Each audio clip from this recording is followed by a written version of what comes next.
جب رسول اللہ کو زد و کوبا گیا، مارا پیٹا گیا، شہر سے باہر نکال دیا گیا، لوگ آئے اور خدیجہ سے کہتے جانتی ہو تمہارے شوہر کو شہر سے نکال دیا گیا ہے، وہ لہو لہان ہے اور نعوذ باللہ عنقریب ان کی جان جانے والی ہے۔ جناب خدیجہ رسول اللہ کو اپنے ہمراہ لے کر شہر مکہ میں آئیں۔ اپنے گھر کی جانب جب آپ چلتی ہوئی آ رہی تھیں تو دوبارہ دیوانے لوگ آئے اور آپ کی جانب پتھر مارنے لگے۔ جناب خدیجہ یہ اس زمانے کی خاتون تھی جہاں آپ سب جانتے ہیں عورت کی وقعت کیا تھی، اونٹ پر قربان ہو جاتی تھی 100 عورتیں۔ ایک سرخ اونٹ کی قیمت کیا تھی؟ 100 عورتیں بطور کنیز۔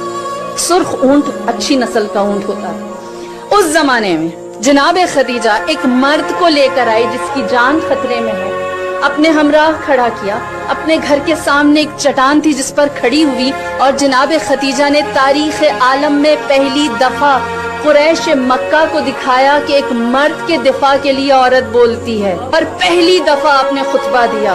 آپ اس چٹان پر کھڑی ہوئی اور آپ نے فرمایا اے لوگو تمہاری حیا کہاں چلی گئی؟ اسی دروازے پر تم قطار بنا کر کھڑے ہوتے تھے اور مجھ سے قرض مانگتے تھے اور میں بے نیازی سے تمہیں دیتی تھی، آج تم عربوں کی حیا ختم ہو گئی، تم اسی دروازے پر ہاتھ پہ پتھر لے کر آ گئے۔ یہ وہ موقع تھا جہاں ابو جہل و ابو لہب جیسوں نے دیکھا خدیجہ کو اتنی طاقت محمد نے کیسے دی کہ آج یہ ہماری آنکھوں میں آنکھیں ڈال کر بات کرتی ہے۔